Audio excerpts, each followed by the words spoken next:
50 years ago, President John F. Kennedy proclaimed the week containing May 15th as National Police Week. Law enforcement officials use it as a week to honor their fellow officers who lost their lives in the line of duty. News 11 talked with two local police chiefs who've experienced it firsthand.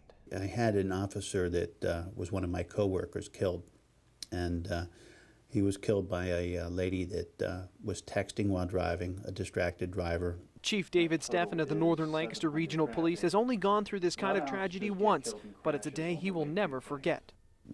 Killed Dave Tome, young officer, October 21st, 2008, beautiful fall day, a day that nobody ever went to work thinking they were going to die.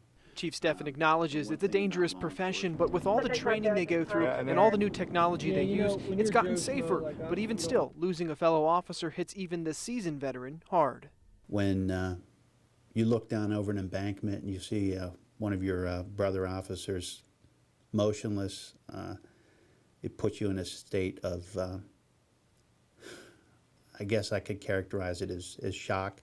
National crime statistics say over the last 10 years alone, more than 1,600 law enforcement officers have been killed in the U.S. That's about one death every 53 hours. Ephrata's Police Chief William Harvey has seen his fair share of fellow officers killed on duty. He's even served on the honor guard, handing folded flags to family members and widows. The emotions, the family event, the long-term impact it has not only a community but the police officers and all. It's devastating. Chief Harvey says it's tough losing a brother or sister on the police force and asks that everyone take some time this week to appreciate what his fellow officers do every time they respond to an incident, a feeling that can best be described by his encounter with a nun one day on the job. She always said that every time you heard a siren, that is the city crying. And she said then you should say a prayer, not only for the victims but for the responders. And I always think about that. In honor of today, which is National Peace Officers Memorial Day, Governor Tom Corbett ordered all U.S. and Pennsylvania flags around the state to be flown at half-staff.